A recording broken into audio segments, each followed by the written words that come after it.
आ गई मैम, ठीक है, चलिए तो आप वहां से कर दीजिए फिर live. Hello friends, very good afternoon जी। सभी बच्चों को नमस्कार और हिंदी के एक और सेशन में आप सभी का स्वागत है। आप सभी जानते ही हैं कि व्याकरण का जो विषय है उसमें स्टेप बाय स्टेप हम चल रहे हैं। बहुत सारे बच्चे कहते हैं मैम प्लीज स्टार्टिंग से स्टार्ट करवाइए, तो वैसे ही चीज हम आपके लिए लेकर आए हैं। आप सभी बच्चों को याद होगा कि सबसे पहले हमने वर्ण और व्यंजन किए थे, उसके बारे में जितनी डिटेल में जानकारी हो सकती थी हमने आपको दी। टीचिंग परीक्षा हमेशा यही कोशिश करता है कि आपको भाई पूरी की पूरी जानकारी दी जाए, तथ्यों के साथ और अभ्यास प्रश्नों के साथ और साथ ही साथ प्रीवियस ईयर क्वेश्चंस के साथ।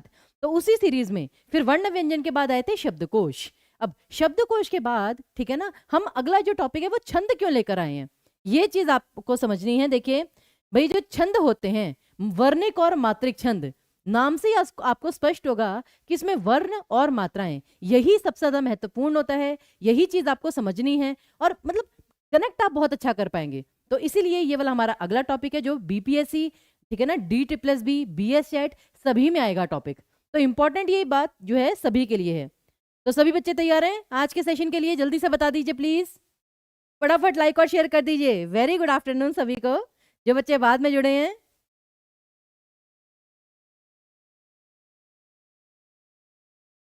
अरे भाई कहाँ रह गए सारे के सारे बच्चे, कहाँ हैं इस वक्त? इतना इंपॉर्टेंट सेशन है, छंद के बारे में बार बार बच्चे बोलते हैं मैम ये छंद समझ में नहीं आता। अरे कुछ नहीं है, ये बिल्कुल हलवा है, बिल्कुल इजी टॉपिक है, लेकिन उसके लिए फिर आपको सेशन के साथ जुड़ना भी तो पड़ता है, ठीक है ना। बाकी वर्ण व्यंजन तो सभी बच्चों को पता है ना। ऋस्व स्वर कितने होते हैं सबसे पहले सारे बच्चे बताइए। हिंदी में कुल मिलाकर ऋस्व स्वर कितने होते हैं, लघु स्वर कितने होते हैं, जल्दी से बताइए एक बार। कृष्णा जी जल्दी से। हाँ जी, सबसे पहले तो यही बताइए सारे बच्चे, ऋस्व स्वर या लघु स्वर कितने होते हैं कुल मिलाकर, फटाफट। सत्येंद्र, सरिता, सभी बच्चे बताएंगे। ऋतु, क्योंकि इसमें आपकी पार्टिसिपेशन पूरी की पूरी चाहिए। ये जो छंद है इसमें आप ही को सबसे ज्यादा समझना है ये चीज। चार, बिल्कुल सही, चार होते हैं आपके, अ ई उ री। बस यही चीजें जो हैं आज आपको छंद में करनी है। इसी से आपका 80% टॉपिक तो बस इसी पे समाप्त हो जाता है। ओके, तो चलिए अब स्टार्ट करते हैं। सबसे पहले तो छंद है क्या? छंद क्या है? काव्य का शास्त्र। छंद क्या होते हैं? जैसे अगर आप हमारे हिंदी के साहित्य की बात करें तो कहते हैं ना कि पहले तो जो कविताएं थी वो भी छंदों में लिखी जाती थी। छंद का मतलब क्या होता है कि कोई भी जो कविता है, कोई भी कविता होती है, कोई सिंपल कविता नहीं, उसमें वर्ण, मात्रा, लय, तुक, विराम, ये सारी चीजें जो हैं उनका समागम हो।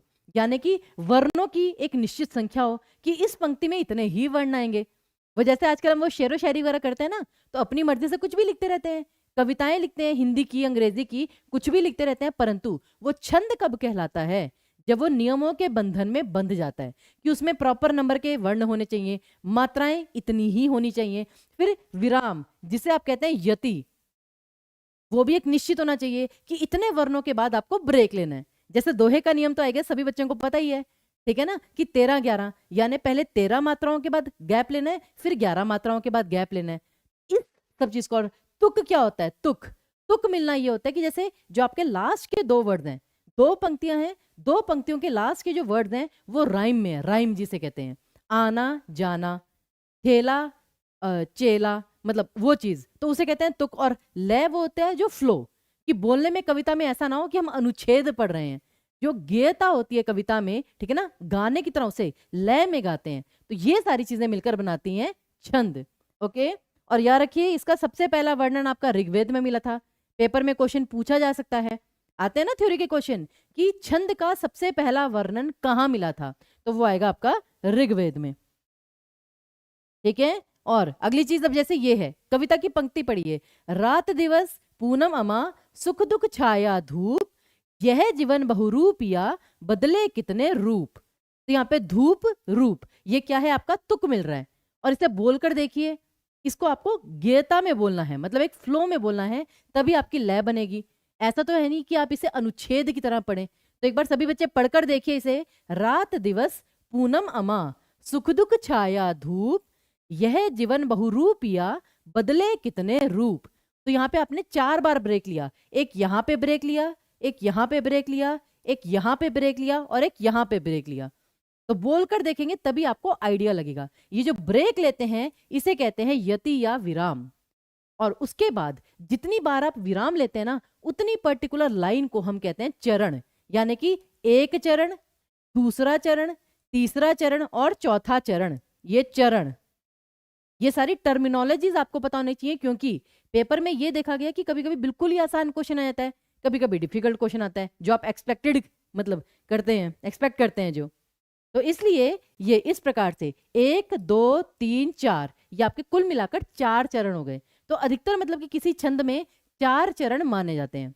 अब पहला चरण, दूसरा चरण, तीसरा चरण, चौथा चरण, अब इनके भी अलग अलग नाम होते हैं जो आपको पता होने चाहिए। चरण, क्योंकि आगे जाके जब आप छंद करते हैं ना, कि जैसे आप कहते हैं सवैया छंद, कवित्त छंद, ठीक है ना, फिर दोहा छंद, चौपाई छंद, कोई भी छंद हो, वहां पर डायरेक्टली आपको यही आएगा भाई इसके सम चरण में कितनी मात्राएं हैं, इसके विषम चरण में कितनी मात्राएं हैं। तब बच्चों को ये पता ही नहीं होता कि सम या विषम चरण कहते किसे हैं। तो प्लीज देखिए, पहला और तीसरा चरण कहलाता है विषम, विषम चरण, और दूसरा और चौथा कहलाता है सम चरण। ये विषम और सम आपस में विलोम शब्द भी हैं, ये तो आप सभी जानते हैं ना कि सम और विषम एक दूसरे के विलोम शब्द हैं। और इनका मतलब क्या है, अब जैसे देखिए दूसरा और चौथा, इसको सम चरण कहते क्यों है, मेन बात तो ये है, सम का मतलब होता है किसी के समान। तो समान होने के लिए पहले कोई चीज एग्जिस्ट होनी चाहिए। तो जब पहला एग्जिस्ट किया तो दूसरा उसके समान हुआ, तीसरा एग्जिस्ट किया तो चौथा उसके समान हुआ। तो उस वे में आप याद रखिएगा, पहला और तीसरा चरण कहलाता है विषम चरण, दूसरा और चौथा चरण कहलाता है सम चरण। यहां तक अगर किसी बच्चे को कोई भी डाउट हो पूछ सकता है, कोई भी समस्या हो अगर किसी भी बच्चे को। लेकिन प्लीज जल्दी से लाइक और शेयर करिए, बच्चों को बुलाइए, इतना इंपॉर्टेंट सेशन और वो पता नहीं कहाँ गुम है। ठीक है, चलिए हेमलता जी, बहुत अच्छी बात है। आगे देखिए, अब अगली चीज क्या है, अब वर्ण और मात्राओं की गणना, यही सबसे जैसे कहते हैं ना कि एक ट्रिक जो सबसे मेन है, यही वो चीज है। अब जैसे कि आपने सभी ने बताया, ठीक है ना, ये एस्टेट में आएगा जी, बिल्कुल आएगा। छंद के प्रश्न आप जानते हैं, आई गेस कल या परसों, सभी बच्चे डेली सेशन देखते ही हैं, ठीक है ना, कल या परसों मैंने आपको बताया था सुपर टैट में अलंकार, काव्यरस, छंद, जो काव्य से संबंधित टॉपिक है ना, उनमें सबसे ज्यादा प्रश्न जो है सुपर टैट में पूछे गए हैं। ये मान के चलिए, जो आपका सुपर टैट है, सुपर टैट में सबसे ज्यादा क्वेश्चन काव्य से पूछे गए हैं। और काव्य से संबंधित क्या होता है, छंद, अलंकार, काव्यरस, काव्य दोष, शब्द शक्ति, सबसे ज्यादा प्रश्न इसी विषय से हैं। तो इस टॉपिक को इग्नोर नहीं कर सकते। और यकीन मानेंगे, अभी मैं आपको 2-3 मिनट में ना प्रीवियस ईयर क्वेश्चन दिखाने जा रही हूँ जो भी दिसंबर में आए हैं। आप कहेंगे मैम ये हम गलत करके आ गए, तो प्लीज उन चीजों को ध्यान से देखिएगा। ओके, अब मूल स्वर आपके कितने होते हैं, जैसे मैंने कहा ऋस्व स्वर, मूल स्वर, लघु स्वर, अ, ई, उ और री, ये 4 थे आपके। इन चारों की आएगी आपकी एक मात्रा, और शेष सभी की क्या आएगी आपकी, शेष सभी की 2 मात्रा। और मिनिमम 1 होता है, मैक्सिमम 2, बस इतना सा आपको याद रखना है। संयुक्त स्वर भी जो होते हैं आपके 4, ए ओ औ, उनके भी वही 2 मात्राएं आएंगी, तो बस इतना सा याद रखना है। अ ई उ री, इनकी एक मात्रा, और बाकी कोई भी स्वर हो, आ, ई, उ, ए ओ औ, सबकी आपकी 2 मात्राएं। इतना तो सारे बच्चे याद रख सकते हैं ना, अब इतना तो करना पड़ेगा भाई। ठीक है, हाँ जी, अरे अरे बहुत अच्छी बात है, संडे को बताया था जी, बिल्कुल श्रद्धा जी, बहुत बहुत धन्यवाद। तो अब ये देखिए, सबसे पहले तो हो गया आपका ये नियम। अगला, और जैसा मैंने कहा मिनिमम 1 मात्रा होती है, मैक्सिमम 2, 3 मात्रा ऐसा कुछ नहीं होता एक वर्ण का। अब अगली चीज होती है जो 1 मात्रा वाला है ना, उसमें आपका ये चंद्र बिंदु भी आ जाता है। चंद्र बिंदु का भी आपका एक ही मात्रा गिनी जाएगी। यानी कि अगर जैसे मैं लिखती हूं जैसे मुंह, ठीक है ना, अगर मैंने लिखा मुंह, इसमें आपका चंद्र बिंदु आया। अब म के साथ छोटे ऊ की मात्रा है और चंद्र बिंदु भी है, तो इसे 1 मात्रा गिना जाएगा। ह के साथ अ का स्वर है, अ यहां पर है, तो 1 मात्रा गिना जाएगा। ऐसे आप काउंटिंग करते हैं। तो इसलिए चंद्र बिंदु हो या अ ई उ री, सबकी केवल और केवल 1 मात्रा आएगी। ओके। उसके बाद ये जो दो मात्रा हैं, एक तो शेष सभी जो स्वर हैं उनकी, साथ ही साथ आपका अनुस्वार और विसर्ग, जो अनुस्वार और विसर्ग है उसकी भी दो दो मात्राएं ही काउंट की जाएंगी। ओके, अनुस्वार और विसर्ग इनकी भी दो ही मात्राएं होंगी, और ये कैसे काउंट करते हैं वो सारा मैं भी आपको बताती हूँ डिटेल में। अब जैसे कि ये देखिए, एक मात्रा ये आती है लघु वर्ण के लिए, और इसका चिन्ह क्या होता है, चिन्ह, साइन इसका जो होता है प्रतीक चिन्ह, वो क्या होता है, खड़ी पाई। इसको क्या कहते हैं, खड़ी पाई, जो खड़ा है। और दो मात्रा को गुरु वर्ण कहते हैं वर्तुल रेखा। वर्तुल रेखा मतलब क्या होता है, ये टेढ़ी एस के शेप में वर्तुल रेखा, ठीक है ना। तो ये दोनों चिन्ह आपको पता होने चाहिए, क्योंकि जब हम आगे जाके छंद की काउंटिंग करेंगे ना, तो फिर हम स्पीड में करेंगे, ये आए ये एस, ये आए ये एस, काउंटिंग करो फटाफट। ये चीज होती है। तो ये सारे बच्चों को पता होना चाहिए, जहां पर भी दो मात्राएं आए वहां पर ये चिन्ह लगता है, जहां पर एक मात्रा है वहां पर ये चिन्ह लगता है। तो दोनों चिन्ह आपको पता होने चाहिए, ठीक है। और उससे भी अगली बात, जैसे कि मैंने आपको बताया कि वर्ण व्यंजन और शब्दकोश के बाद ही मैं ये वाला विषय क्यों लेकर आई, तो उसका रीजन है, जैसे अब एक शब्द है आपके पास स्वास्थ्य। अब स्वास्थ्य को आपको पूरा मतलब समझना पड़ेगा कि स आधा है, व के साथ आ का स्वर है, स आधा है, थ आधा है, य आधा है और अ। अब ये बताइए यहां पर कितनी मात्राएं आएंगी, कौन बच्चा मुझे बताएगा, यहां पर कितनी मात्राएं हैं, सभी बच्चे बताइए जरा जल्दी से, ट्राई कीजिए। स्वास्थ्य में अगर मैं काउंट करूं मात्राएं तो कितनी मात्राएं आएंगी, जल्दी से बताइए एक बार। देखते हैं आपको पहले एक बेसिक जो चीज है वो क्लियर हुई या नहीं हुई, वो मैं जानना चाह रही हूं। और इसे कहते हैं हलंत। हलंत का मतलब होता है कि वर्ण आधा है, वर्ण के साथ कोई स्वर नहीं है। तो तीन आएंगी, आ की दो मात्राएं और अ की एक मात्रा। मतलब अ मात्रा में नहीं आता, लेकिन अ को गिना तो जाता है ना, जैसे अ का एक लघु स्वर होता है तो उसकी एक मात्रा गिनी जाती है, तो इसलिए दो और एक, दैट्स इट, ये होता है आपका, ठीक है। तो दो मात्राएं बिल्कुल, और कोई मात्रा नहीं है स्वास्थ्य में। आधा स और व, इसको बस दो ही मात्रा में गिना जाएगा, और आधा स, थ और ये का केवल एक स्वर है अ। तो मात्राएं केवल यहाँ पे तीन है कुल मिलाकर, दो आ के लिए और एक अ के लिए। ये होती है चीज, काउंटिंग कैसे करते हैं आप, ठीक है। अब अगला देखिए, अगला क्या है, अब जो नियम मैंने आपको पीछे बताए, अनुस्वार से युक्त होने पर आपका गुरु वर्ण होता है। गुरु, गुरु वर्ण होने का मतलब दो मात्राएं, गुरु का मतलब दो मात्राएं। तो जैसे कि अगर है हंस, हंस में ह के ऊपर अनुस्वार है तो उसे दो गिना जाएगा। संयम में स के ऊपर अनुस्वार है, उसे दो गिना जाएगा। य और म में तो अ का स्वर है तो एक एक गिना जाएगा। और कैसे लिखेंगे संयम को, जैसे कि एस आए आए, क्योंकि स के ऊपर अनुस्वार है, दो मात्राएं हैं तो एस, य और म अ का स्वर है तो आए आए। तो इस प्रकार से आप लिखते हैं। तो ये जो जानकारी है ये आपको होनी चाहिए। आधा सा नहीं गिनेंगे दिनेश जी, आधा सा नहीं गिनेंगे, वही अभी हम डिटेल में कर रहे हैं, चिंता मत करिए। और इसलिए मैं ये वाला टॉपिक लेकर भी आई हूं। अब अगला, विसर्ग से युक्त होने पर भी आपका गुरु वर्ण है, जैसे कि दुख, आपका जो शब्द होता है दुख, आप कभी कभी ऐसे लिखते हैं ना, तो द को छोटे उ का स्वर है, वो तो लघु है परंतु विसर्ग है साथ में, तो ये आपका गुरु वर्ण हो जाएगा। और ख लघु, ठीक है ना, विसर्ग हो गया, अनुस्वार हो गया। अगला संयुक्त व्यंजन। अब संयुक्त व्यंजन जो भी हमने किया स्वास्थ्य में, आधा स और व, तो ये देखिए जैसे सत्य। अब सत्य में आधा त और य तो एक गिना जाएगा, परंतु जो आधे वर्ण से पहले वाला वर्ण है उसको हम गुरु वर्ण मानेंगे। ये बहुत इंपॉर्टेंट है, ये बात मोस्टली बच्चों को समझ में नहीं आती है, तो जरा ध्यान से देखिए।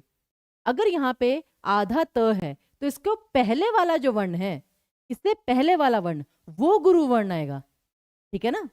ये चीज आपको जाननी है, ये तीसरा नियम, बिल्कुल सही। हलंत का बता रहे हैं जितेंद्र जी, अगला वही है, देखिए हलंत व्यंजन। हलंत व्यंजन के पूर्व, यानी हलंत व्यंजन के पूर्व, जैसे कि सत है, ठीक है ना, जैसे मैं कहती हूँ महत या महंत, खैर महंत में तो पूरा आ जाता है, लेकिन आधा त है तो उससे पहले वाला, बेसिकली ये वही चीज है, क्योंकि सत्य भी जब आप लिखेंगे तो त के नीचे हलंती आएगा ना, तो उससे पहले वाला जो व्यंजन है वो आपका गुरु वर्ण कहलाएगा। जैसे कि मैं अब प्रॉपर बता ही देती हूँ। जैसे मैंने कहा सत्य, सत्य को कैसे लिखते हैं, स प्लस आधा त और य। अब स आधा त जो है, ठीक है ना, आधा त, उससे पहले वाला जो वर्ण है वो गुरु बन जाएगा, और आधा त और य मिलकर ये एक ही रहेगा। दैट्स इट, ये है आपका। अच्छे से इसे देखिए, और फिर हम अभी मैं काउंटिंग भी करवाती हूँ आपसे, चिंता मत करिए, काउंटिंग पूरी करेंगे हम, ठीक है, जिससे कि आपको ये चीज क्लियर हो। अब देखिए जरा, अब यहां पर आपके पास ना 8 जो है शब्द हैं। 8 शब्दों में आपको ये देखना है वर्ण कितने हैं और मात्रा कितनी है। अब वर्ण भी यही होता है, जैसे कि आधा त और य है, आधे त और य को एक वर्ण गिना जाता है, एक वर्ण गिना जाता है, क्योंकि वर्ण पूरा तभी होगा जब उसके साथ कोई स्वर जुड़ा हुआ होगा। अब एक बार ट्राई कीजिए, यहां पर आपके पास 8 शब्द हैं, कितनी मात्राएं हैं, कितने वर्ण हैं हर एक में, जल्दी से।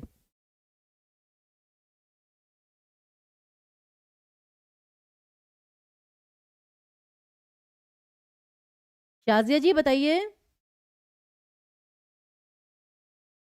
और बाकी जो बच्चे हैं वो भी प्लीज एक बार ट्राई कीजिए। अब जैसे एक एग्जाम्पल के लिए अगर मैं बताऊं, क में क्या है, अ का स्वर, एक मात्रा, और ये अपना एक ही वर्ण है, अकेला वर्ण, ठीक है। उसी प्रकार जैसे क्ल, क्ल में आधा क है लेकिन ल के साथ अ का स्वर है तो एक ही मात्रा है और वर्ण भी एक ही आएगा, इसको एक ही मानते हैं। उसी प्रकार आधा स थ, आधा थ और य, आधा स आधा था लेकिन य पूरा है, तो इसमें भी य के साथ अ का स्वर है, तो एक ही मात्रा एक ही वर्ण। तो मैं आपको दिखाई देती हूँ, खैर तभी आपको क्लियर होगा।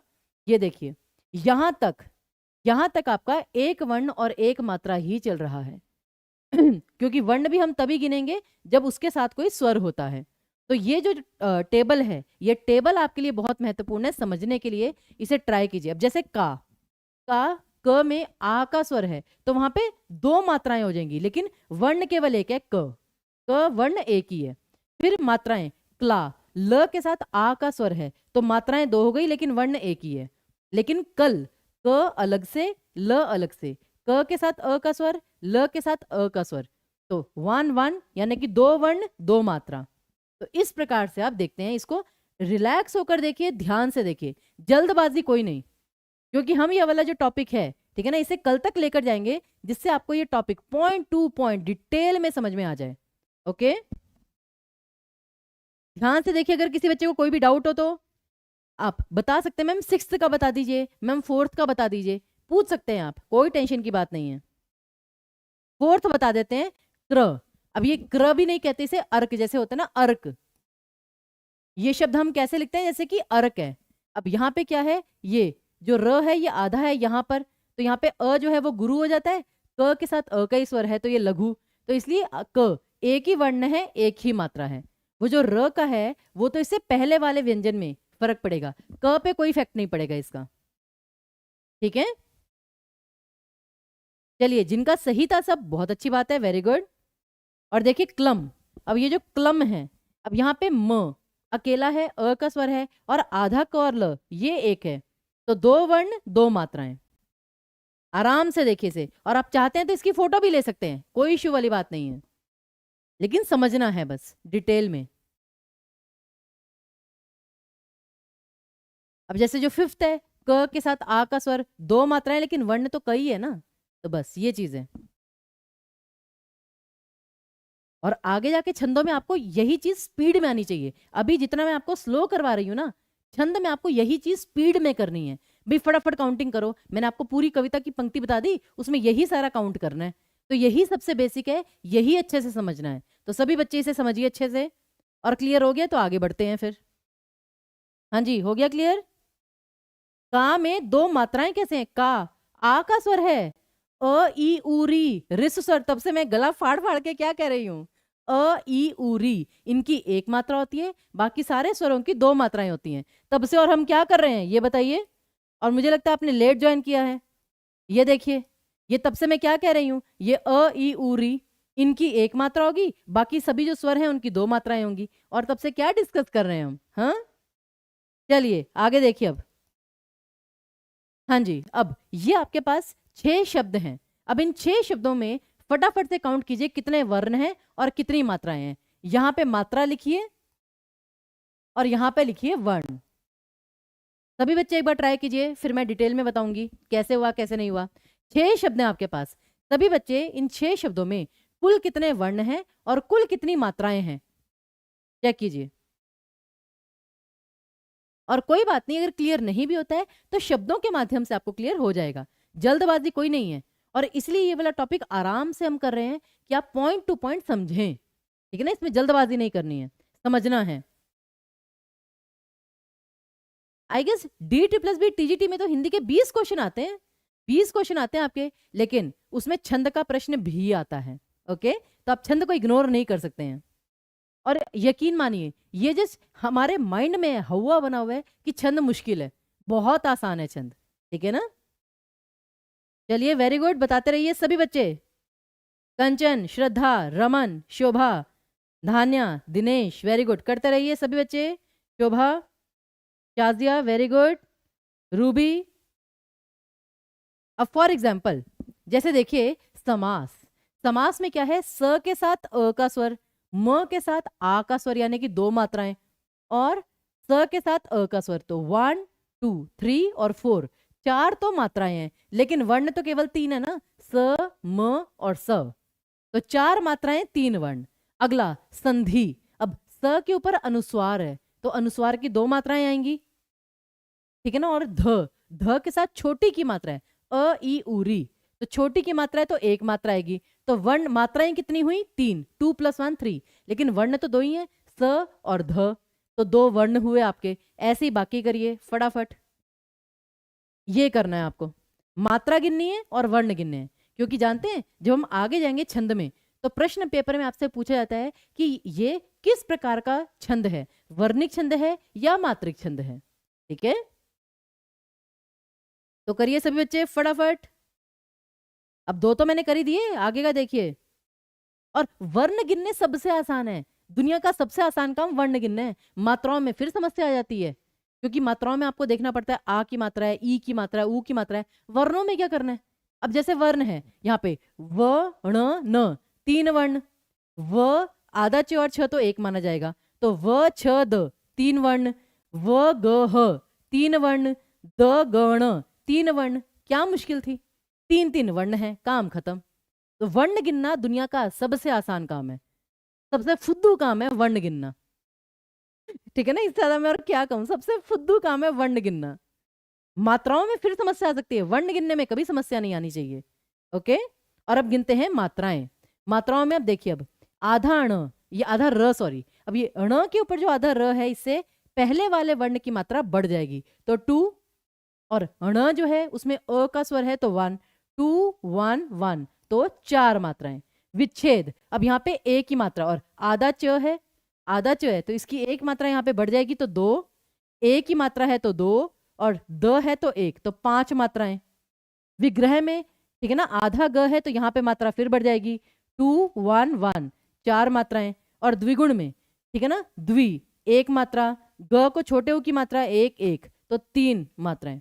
अब ये पूरा टेबल आपके सामने है, कोई समस्या है तो बताइए। मैं फिर यहाँ पे लिख रही हूं अ ई उ और री और चंद्र बिंदु, इन सभी की आपकी होती है 1 मात्रा, साथ ही साथ आ, बड़ी ई, उ, ए ओ, औ, आपका अनुस्वार और विसर्ग सभी की आती हैं 2 मात्रा। अब ये चीज अगर जिस बच्चे को नहीं समझ में आई है मुझे बताइए, पूरा का पूरा जो चिट्ठा है आपके सामने खोल दिए कि वर्ण कैसे गिनने हैं, मात्राएं कैसे गिननी है।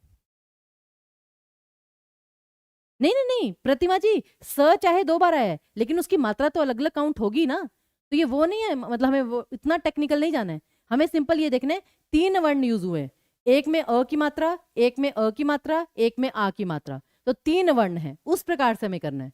ऐसा नहीं, नहीं तो ऐसा तो फिर ये होगा चिंतन मनन, मनन में फिर ये तो होगा कि म और न 2 बार आया तो बस न को 1 बार गिनो ना, स्पेसिफिक होना है छंद में, ठीक है। आंख में कितनी मात्राएं होंगी भरत जी, मैं बता देती हूं, देखिए आंख, अब आंख में अ का स्वर नहीं है, आ का स्वर है, तो आ का स्वर है तो सीधे सीधे 2 मात्राएं हो गई, और ख के साथ अ का स्वर है तो 1 मात्रा, यानी कुल मिला के 3 मात्राएं, क्योंकि मैक्सिमम 2 है मिनिमम 1 है, ये तो सबसे सिंपल हो गया, ठीक है। तो ये चीज आपको करनी है। अब बताइए किसी को किसी भी प्रकार की समस्या हो तो, क्योंकि यही चीज सबसे मेन है जो समझनी है, बाकी अभी जो हम गण करेंगे उसमें भी यही चीज बेस बनती है, क्योंकि याद रखिए 3 वर्णों का एक गण होता है, जो यमा तराज भानस लगा वो होता है ना नियम, तो उसमें 3 वर्णों का एक गण बनता है, तो वर्ण गिनने आने चाहिए, मात्रा गिननी आनी चाहिए, ठीक है। 6th वाला रिपीट कर देते हैं, 6th वाला, अब जैसे द्वि, अब द्वि में आधा दो और व, लेकिन व के साथ छोटी की मात्रा है ना, छोटी की मात्रा, तो छोटी की मात्रा की 1 मात्रा आएगी, तो वो कर दिया। ग के साथ छोटे ऊ की मात्रा थी तो 1 मात्रा कर दी, ण के साथ अ का स्वर है तो 1 मात्रा कर दी। अब बताइए क्या समस्या है, ठीक है। तो ये चीज है शुभम जी, चेक कीजिए एक बार आप भी, सभी बच्चे। तो ये आपको इस प्रकार से मात्राएं और वर्ण गिनने हैं, और अब ये इतना डिटेल में है कि आधा घंटा पूरा इसमें लगा है।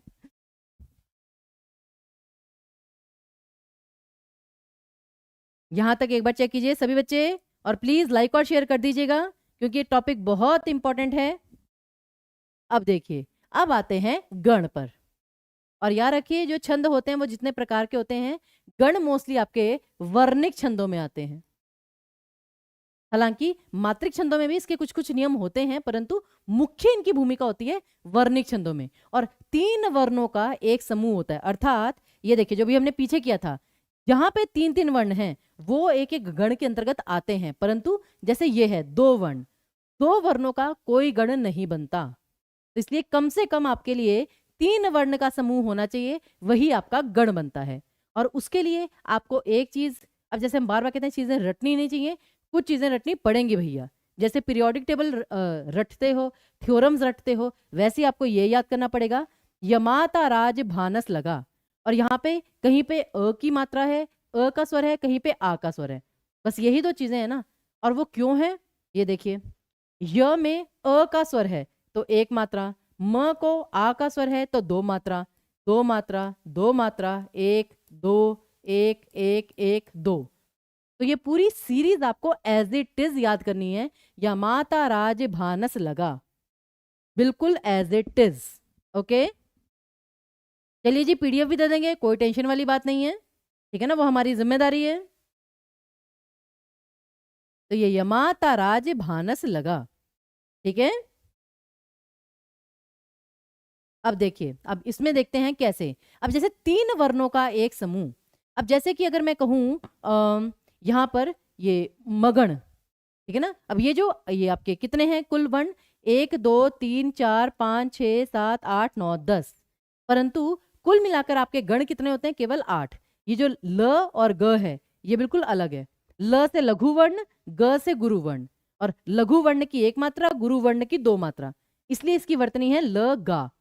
बाकी जो यहाँ पे यहां तक हैं, य म त र ज भ न और स, ये सारे एक एक गण के नाम हैं, य से यगण, म से मगण, उस प्रकार से देखिए जरा एक बार, य से यगण, म से मगण, त से तगण, र से रगण, तो उस प्रकार से आपके ये 8 गण हैं, ठीक है। एक बार चेक कीजिए, और इनका नियम भी बनता है, फिर कैसे ये देखिए,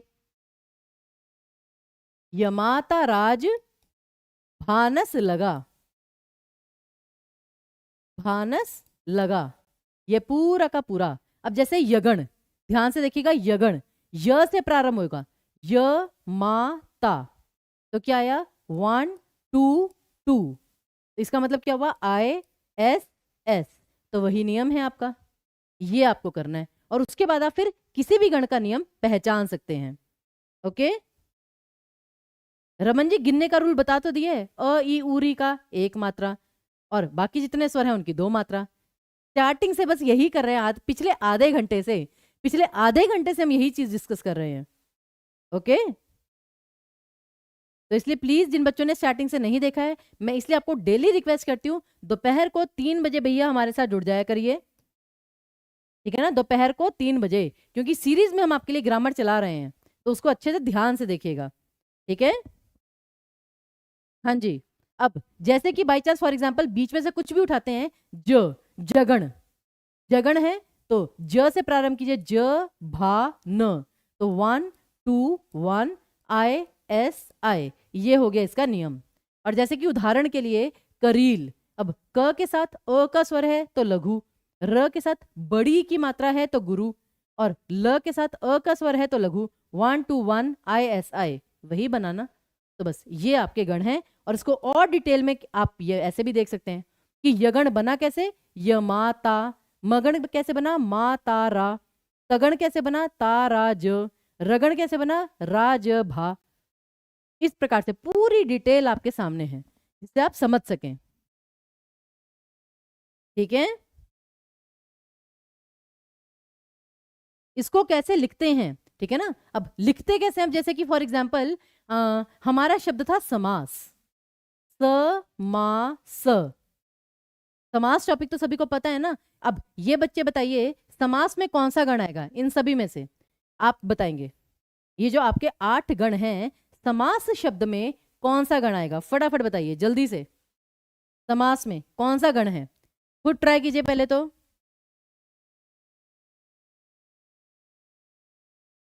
जल्दी से देखते हैं कौन बच्चा सबसे पहले बताता है, समास शब्द में कौन सा गण आएगा। पुरानी यादें ताजा हो गई, क्या बात है जी, बहुत अच्छी बात है, पुरानी यादें ताजा होनी चाहिए जी, इतनी देर नहीं लगनी चाहिए। समास शब्द में कौन सा गण आएगा, सगण, अच्छा जी, IIS, अच्छा, यहां पर आएगा आपका लघु, म के साथ आ का स्वर है गुरु, और लघु ISI यानी कि जगण, जगण आएगा यहां पर। तो बस ऐसे करके आपको गण छांटने हैं, ये है आपका नियम। क्योंकि क्या होगा आगे जाके छंदों में आपको नियम पूछे जाएंगे और नियम बताए जाएंगे, जैसे कि इंद्र वज्रा, इंद्र वज्रा आपका एक वर्णिक छंद है, वहां पे नियम आपका क्या होता है कि ये तगण, 2 तगण, 1 जगण और 2 गुरुवर्ण, ताज एसएस, ऐसे करके हम याद कर लेते हैं कि ताज यानी 2 तगण, 1 सगण और 2 आपके गुरुवर्ण, ऐसे करके याद करना पड़ता है। तो गण आपको बहुत अच्छे से पता होने चाहिए। यहां तक सभी को क्लियर है तो बताइए, कोई डाउट है तो बता दीजिए। चलिए जी, बहुत अच्छी बात है, आगे देखिए।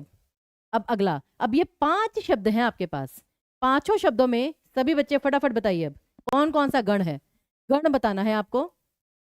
5 शब्द हैं, 17, सामिप्य, कंठस्थ, ग्रसित और श्लेष, सभी में कौन कौन सा गण है।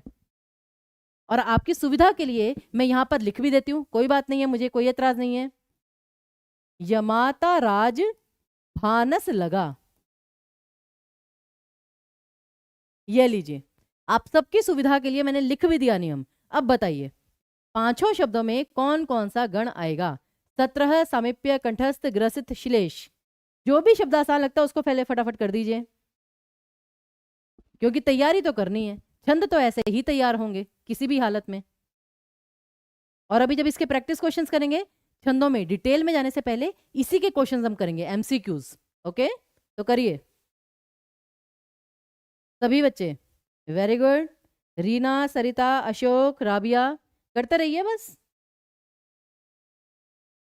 और याद रखिए जो नगण कह रहे हैं ना, न स ल, मुझे तो वैसे ही याद है, नगण का मतलब होता है तीनों लघु। अब 17, ये जो त्र होता है, त्र ये एक इकलौता होता है कि संयुक्ताक्षर होता है, त्र संयुक्ताक्षर होता है, त्र, त और र से मिलकर, यानी कि आधा त यहां पर जुड़ जाएगा, ये भूल गए। तो आधा त जब यहां पर जुड़ेगा, त्र का मतलब क्या होता है, त्र का मतलब होता है आधा त और र, तो जो आधा वर्ण है वो अपने से पहले वाले में जुड़ेगा ना, तो बस वही कैच था। तो यहाँ पे 2 1 1, क्या आया, 2 1 1, SII, तो SII कहाँ पर नियम है, ये कहां पर है, एस आई आई, भा न स, भा न स, तो भगण आएगा सबसे पहले।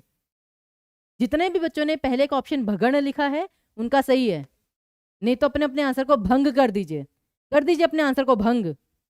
ओके, तो सबसे पहला भगण आएगा। आ जाइए भगण पर। रानी जी भी क्वेश्चन कर रहे हैं इसलिए तभी समझ में आएगा। रमन जी पहले वाले में रगण नहीं है। अगला देखिए, अब ध्यान से देखिएगा, सामिप्य। और ये तो बहुत ही सिंपल है, जैसे कि स के साथ आ का स्वर है। अब इतना तो याद होना चाहिए ना, आ का स्वर है तो गुरु वर्ण। फिर म के साथ क्या है, बड़ी ई की मात्रा, बड़ी ई की मात्रा, तो ये भी आएगा गुरु वर्ण। और य, अब आधा प है, एक मात्रा यहाँ पर ऐड हो गई, लेकिन वो पहले से ही गुरु वर्ण था, दो मात्राएं थी, तो वो उसका गुरु का गुरु ही रहेगा। और य के साथ है अ का स्वर, तो ये लघु, दैट्स इट, एस एस आए, गुरु गुरु लघु। तो ये कहां पर आया आपका, ताराज, गुरु गुरु लघु, ताराज, तो ये क्या है आपका, तगण। दूसरे में था आपका तगण। क्लियर हुआ ये? सभी बच्चे चेक कीजिए। अगला देखिए, कंठस्थ। अब क के ऊपर है अनुस्वार, अनुस्वार का दो वर्ण आते हैं, गुरु। फिर ठ, ठ के साथ है अ का स्वर, परंतु आधा स और थ, आधे स जो है यहां पर एड ऑन हो जाएगा +1, तो ये बन गया गुरु। और थ के साथ है अ का स्वर, तो ये बन गया लघु, यानी यहां पर भी तगण। तीसरे वाले में भी आपका तगण था, और शब्द देखिए बिल्कुल डिफरेंट लगता है, कहाँ सामिप्य कहाँ कंठस्थ, और दोनों में आपका तगण ही है। ये होते हैं चीजें जो आपको समझनी है। ठीक है, बिल्कुल सही भरत जी, बिल्कुल सही उत्तर दिया आपने। अब अगला देखिए, ग्रसित। अब ग्र, ग्र है, अब ग्र से पहले तो कोई वर्ण नहीं है ना, लेकिन ग के साथ अ का स्वर है यहाँ पे र के साथ, तो ये आपका लघु ही रहेगा। स के साथ है छोटी ई की मात्रा, छोटी ई, तो लघु। और त के साथ है अ का स्वर, तो लघु। अब ये कहां पर है, न स ल, लघु लघु लघु, तो ये क्या आ गया आपका, नगण। ये है आपका नगण। चौथा, ध्यान से देखिए, मैं बार बार कह रही हूं, वो जो नियम है ना, ये यमात राज भानस लगा, तोते की तरह, तोते की तरह रटते रहिए, ये याद करना ही है, कुछ भी कर लीजिए। रटना हर बार बुरा नहीं होता है, कभी कभी रटनी भी पड़ती हैं चीजें, ठीक है ना।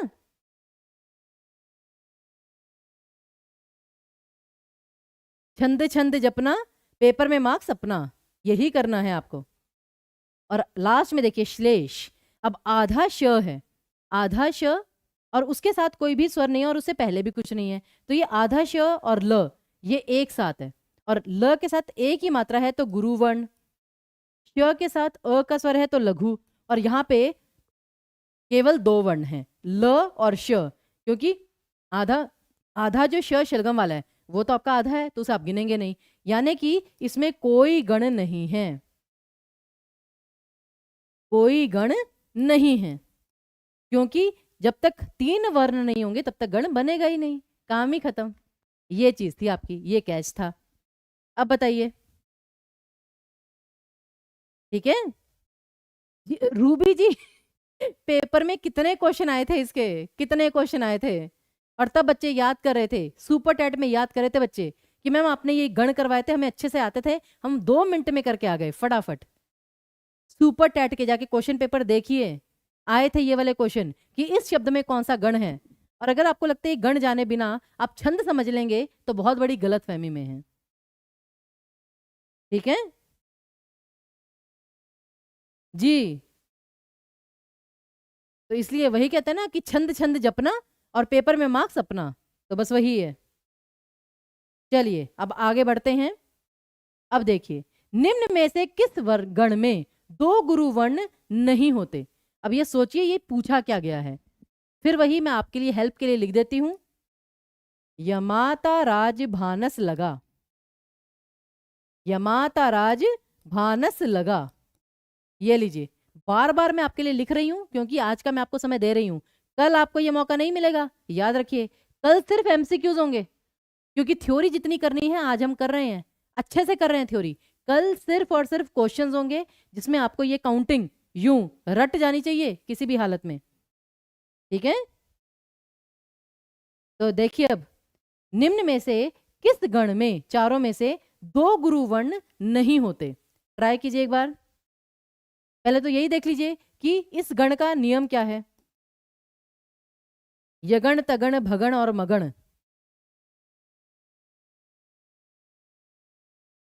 जी प्लेलिस्ट बनी हुई है सेवती जी, प्लेलिस्ट बनी हुई है हिंदी की। अब जैसे देखिए भगण भी कह रहे हैं, मगण भी कह रहे हैं, तो देखते हैं अब क्या भंग हुआ क्या मग्न हुआ। यगण, य माता, ISS। तगण, तगण कहां पर है? ताराज। गुरु, गुरु लघु। भगण कहां पर है? भा न स। गुरु लघु लघु। और मगण में आपका मा ता रा, यानी गुरु गुरु गुरु। तो क्या पूछा गया था? निम्न में से किस गण में दो गुरु वर्ण नहीं होते? तो इकलौता यही बचा ना, भगण। तो जितने बच्चों ने भगण आंसर दिया है, वेरी वेल डन, बिल्कुल सही दिया है जी। भगण ही आएगा। आज सब कुछ भंग करके ही रहेंगे, कुछ भी हो जाए।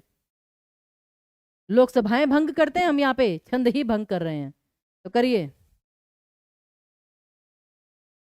बताइए कितने बच्चों को ये चीज जो है समझ में आ गई।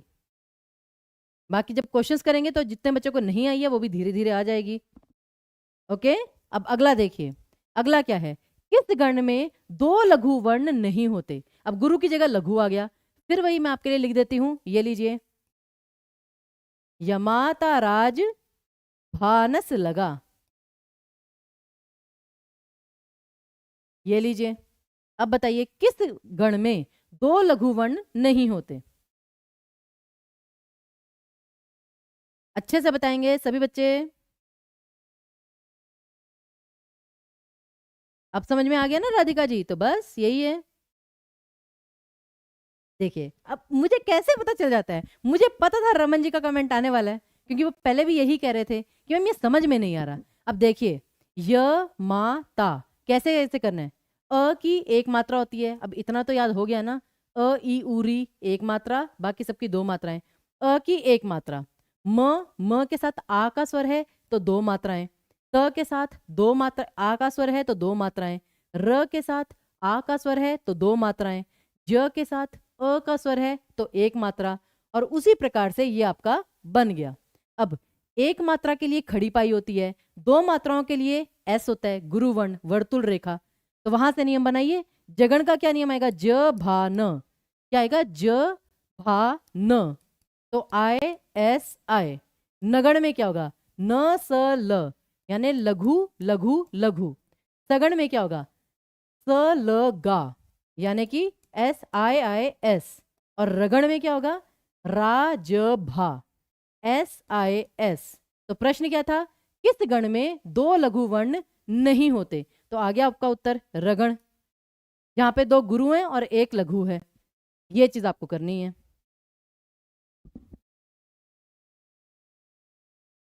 जी।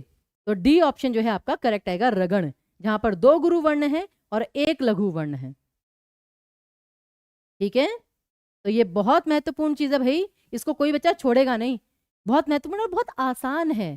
क्या मुश्किल है? ये चार आपको मूल स्वर याद नहीं होते क्या? अ ई उ री, उनकी एक मात्रा, बाकी सबकी दो मात्राएं। ओके, तो यमाता राज भानस लगा भाई, आज इसकी माला जपनी है सबको। ये याद करना है, यमाता राज भानस लगा, यमाता राज भानस लगा।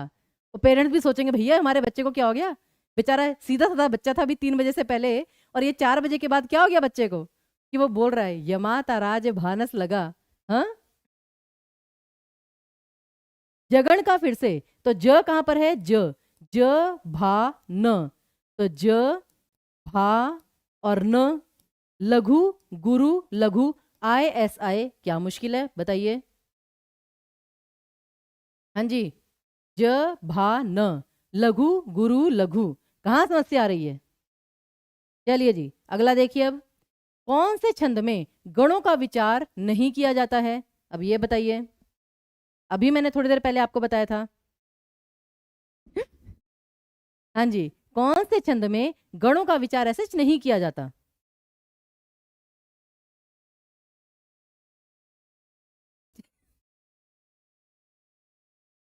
हाँ, वो बोलेंगे पगला गए क्या, कहते ना पगलेट हो, तो ऐसे होता है फिर। चलिए हाँ, अभी से बोलना स्टार्ट कर दिया, यमाता राज भानस लगा, बिल्कुल बिल्कुल, अभी से सीखेंगे तब जाके पेपर तक आप याद कर पाएंगे। जी बिल्कुल। ये गोले क्यों बनाए हैं, घूम गया क्या सर? हाँ, वर्णिक, ये अब विचार गणों का विचार नहीं किया जाता, वो होता है आपका मात्रिक छंद भाई। वर्णिक छंद में तो गणना होती है, वर्णिक छंदों में तो गण होते हैं, वर्णिक छंद में गण महत्वपूर्ण होते हैं, गण महत्वपूर्ण होते हैं। जैसे दोहा, दोहा जब भी हम बोलते हैं, आई गेस मोस्टली बच्चों को पता भी होगा, जरा कितने बच्चों को पता है, जरा जल्दी से बता दीजिए। दोहा, दोहा जो छंद होता है उसका नियम क्या होता है, कितने बच्चों को याद है, जल्दी से बताइए। दोहा छंद का नियम क्या होता है, जरा जल्दी से बता दीजिए, देखते हैं कितनों को याद है, फटाफट। नहीं नहीं, अब यमात राज भानस लगा को थोड़ा साइड में रखिए और दोहा छंद का नियम बताइए। हाँ जी, मैं देख रही हूँ, सबके कमेंट देख रही हूँ मैं, चिंता मत करिए। क्या, बिल्कुल सिंपल, दोहा छंद का नियम, सबसे पहले बच्चों को दोहे का ही नियम याद होता है। 13-11, चलिए शिवम का सबसे पहले है, वेरी गुड। 13-11, ये क्या नियम है आपका, दोहे का। और 13-11 का मतलब है कि हम मात्राओं की गणना कर रहे हैं, लेकिन जब हम वर्णिक छंदों की बात करते हैं ना, तो वर्णिक छंद का नियम पता है कैसे लिखते हैं हम, यगण मगण तगण और दो गुरुवर्ण, तो वहां पे गण महत्वपूर्ण होता है, तो इसलिए वर्णिक छंद में गण महत्वपूर्ण होते हैं। अब ये सारे नियम जो हैं वो आपको समझाएंगे, लेकिन कल, आज आपका केवल एक काम है कि आपको ये जो गण है, काउंटिंग है, ये सीखनी है। आगे देखिए, जैसे अगला, निम्न में से किस गण में तीनों लघु वर्ण होते हैं, जल्दी से बताइए। अब यमात राज भानस लगा, खुद काउंट करेंगे आप, अभी आपकी जिम्मेदारी है। निम्न में से किस गण में तीनों लघु वर्ण होते हैं, फटाफट बता दिए सभी बच्चे, क्योंकि आज आपको यहीं तक सीखना है मेन।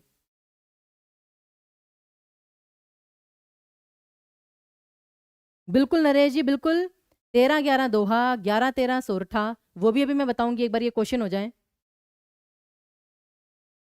और याद रखिए, सेशन के बाद आपको मॉक टेस्ट पेपर का जो लिंक है वो भी मिलेगा, तो लिंक से समझ जाइएगा कि कितनी तैयारी है आपकी। चलिए, नगण, न स ल, बिल्कुल सही, क्योंकि देखिए, यमाता राज भानस लगा, भानस लगा, अब न स ल, लघु लघु लघु, ये आएगा आपका नगण में, ठीक है। अगला देखिए फटाफट, निम्न में से किस वर्ण में, गण में तीनों गुरु वर्ण होते हैं, फटाफट बता दीजिए। निम्न में से किस गण में तीनों गुरु वर्ण होते हैं, ये भी आपको याद होना चाहिए। रुद्र जी, अभी मैं बता रही हूँ ना कि कौन सा छंद है, वो कैसे पूछते हैं, वो भी क्वेश्चंस पर आएंगे, पेपर में ऐसे क्वेश्चन भी पूछे जाते हैं, तो वही मैं कह रही हूँ, स्टेप बाय स्टेप चलिए, ओके। और चलिए, आपको जाते जाते एक बार आपका फेवरेट क्वेश्चन दिखाई देंगे, कोई बात नहीं, आपका जो फेवरेट क्वेश्चन है ना कि मैम पेपर में कि इसमें कौन सा छंद है, कैसे पूछते हैं, वो मैं आपको दिखा के जाऊंगी, आप चिंता मत कीजिए, बस 5 मिनट की क्लास और रह गई, फटाफट ज्वाइन कर लीजिए। डी ऑप्शन, मगन, मा तारा, बिल्कुल सही, वेरी गुड। ये देखिए, यमाता राज जो जो भी होता है, तो मा तारा, गुरु गुरु गुरु, आ गया आंसर, मगन, ये चीज है बस, ठीक है। आगे देखिए, अब ये सारा अब हम वैसे एक शॉर्ट में बता देती हूँ, देखिए छंद, अब एक्चुअली क्या होता है, वैसे तो छंद 3 प्रकार के, कि मात्रिक, वर्णिक और मुक्तक, लेकिन अब मुख्य रूप से पेपर में अगर आपको पूछा जाए, बीपीएससी में इस बार भी पूछा गया था, छंद के कितने प्रकार होते हैं, तो आपको याद रखना है 2, मात्रिक और वर्णिक, दो ही आप प्रकार लिखेंगे, मात्रिक और वर्णिक, एक में जिसमें मात्राएं गिनी जाती हैं, एक में जिसमें वर्ण गिने जाते हैं, गण गिने जाते हैं, ओके। और फिर मात्रिक छंद, सम, अर्धसम, विषम, फिर सम छंद, साधारण और दंडक, अब ये क्या क्या होते हैं ये आपको कल बताया जाएगा, ठीक है। अब ये क्या क्या होते हैं, इनका नियम क्या होता है, वो सारा आपको कल बताया जाएगा, लेकिन या चलिए शॉर्ट में अगर मैं बता भी दूं, 4 चरण हमने किए थे, हर छंद के 4 चरण होते हैं, पहला चरण, दूसरा चरण, तीसरा चरण, चौथा चरण, ठीक है ना। अब अगर तो चारों चरणों में सेम नियम है, सेम नियम, चारों चरणों में सेम नियम है, तब तो आता है आपका समचरण, और देखिए एक बार, मात्रिक छंद में तो सीधे सीधे 3 प्रकार हैं, सम छंद, अर्धसम और विषम। वर्णिक छंद में क्या है? 2 प्रकार, गणबद्ध और मुक्तक। गणबद्ध, गण जो भी हमने पीछे किया ना, यगण मगण तगण जगण, वो सारा आपका वर्णिक छंद में आता है। ओके, तो इसलिए गणबद्ध और मुक्तक, मुक्तक में होता है कि कोई नियम ही नहीं है, हम कोई नियम फॉलो कर ही नहीं रहे हैं, जो मन में आ रहा है वैसी कविता बना रहे हैं, ठीक है ना। जैसे आजकल छोटी मोटी तो हम भी बना लें, पैसेज लिखते वक्त बच्चों ने बनाई होगी, पेपर में जब निबंध लिखने को आता था, ऐसे राइटिंग आता था, वो छोटी छोटी पोएम बना के लिखते थे ना, तो बस ये वही है मुक्तक। और बाकी फिर वर्णिक में भी सम, अर्धसम, विषम, फिर सम में भी साधारण और दंडक। अब ये चीजें होती हैं, तो बहुत सारे मतलब चीजें होती हैं जो हमें समझनी है। और दंडक छंद, ये सारा भी, अब जैसे 32 से कम मात्राएं हो तो साधारण छंद, 26 से कम वर्ण हो तो साधारण छंद। ये चीज होती है कि जो मैंने अभी आपको पीछे काउंटिंग सिखाई है, काउंटिंग क्यों सिखाई है इतनी देर लगा के, आज पूरा 1 घंटा हमने काउंटिंग ही सीखी है कि वर्ण कैसे गिनने हैं, मात्राएं कैसे गिननी है, और वो क्यों सीखनी पड़ती हैं, इसलिए कि आप जान सकें कि साधारण छंद कौन सा होगा, दंडक छंद कौन सा होगा, वर्णों के नियम कैसे जानेंगे, उसके लिए काउंटिंग आधार है। और ये हम कल दोबारा रिपीट करेंगे, तो चिंता मत कीजिए। लेकिन अब जैसे पेपर में क्या आया था, बीपीएससी के क्वेश्चन भी देख लीजिए, ये दिसंबर बीपीएससी के हैं, दिसंबर बीपीएससी के, कि लघु और गुरु किसके अंग हैं, लघु और गुरु किसके अंग हैं। तो देखिए जरा इसका उत्तर, अब रस में या अलंकार में तो होता नहीं है, छंद में होता है, तो करेक्ट ऑप्शन था आपका ए ऑप्शन, कि लघु गुरु छंद में होते हैं। तो वो चीज आपको पता होनी चाहिए। तो क्वेश्चन सिंपल भी आ सकता है, जरूरी नहीं कि बस आपको यही आए कि हाँ भाई इसमें कौन सा गण है, जरूरी नहीं डिफिकल्ट आए, आसान क्वेश्चन भी आ सकता है। अगला देखिए, छंद के कितने मुख्य भेद होते हैं, ये प्रश्न आया था पेपर में। और खैर कई बच्चों ने 3 लिखा था, ठीक है ना, लेकिन वही है, कई जगह 3 लिखा होता है, कई जगह 2, लेकिन जो बीपीएससी ने माना था और जो हमने अब आपको पीछे भी बताया है, आप 2 ही वर्ण मानेंगे, एक वर्णिक एक मात्रिक, मात्रिक छंद और आपका वर्णिक छंद। कि वर्णों के कितने प्रकार होते हैं, 2 प्रकार, वर्णिक और मात्रिक। इस प्रकार का क्वेश्चन आया था पेपर में आपको। उसी प्रकार देखिए, अब ये निम्न में से कौन सा मात्रिक छंद है। अब वो तो खैर आपको कुछ कुछ जो फेमस वो हैं छंद, अब कहने को छंद बहुत सारे हैं, लेकिन कुछ कुछ फेमस छंद हैं जो आप चेक कर सकते हैं कि कौन से मात्रिक है कौन से वर्णिक, वो हम आपको याद करवा देंगे, उसकी चिंता लेने की जरूरत नहीं है आपको। तो दोहा और सोरठा दोनों आपके मात्रिक छंद हैं, तो इसका आंसर था उपयुक्त में 1 से अधिक, क्योंकि जो इंद्र वज्रा है, उपेंद्र वज्रा है, ये सारे आपके वर्णिक छंद हैं। ओके, ये सारे आपके वर्णिक छंद हैं। तो उस प्रकार से हम ये सारा करेंगे।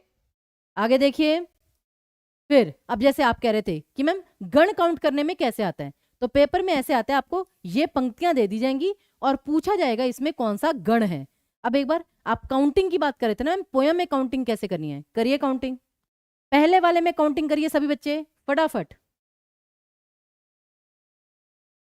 जी क्लास का टाइम उत्तम जी डेली दोपहर को 3 बजे होता है, डेली दोपहर को 3 बजे, क्योंकि अब जो हमने वर्ड वाइज एक एक शब्द की काउंटिंग तो कर ली, अब पोयम में काउंटिंग कैसे करनी है वो आपका छंद पता लगाएगा। तो अब जैसे देखिए यहां पर, यही सयानो काम राम को सुमिरन कीजिए, पर स्वार्थ के काज शीश आगे धर दीजिए। तो 4 चरण, पहला चरण, दूसरा चरण, तीसरा चरण और चौथा चरण, ये चीज होती है आपको। सुपर टेट का बताइए ना प्लीज, सुपर टेट का बता दिए ना प्लीज, कितनी बार बताएंगे हम आपको, सुपर टेट में आपको सारी ग्रामर आएगी, कितनी बार बताएं। और जो साहित्य है वो आपको बेसिकली जो है काव्य से संबंधित साहित्य ज्यादा आएगा, तो सुपर टेट में आपको सारी ग्रामर करनी है A to Z।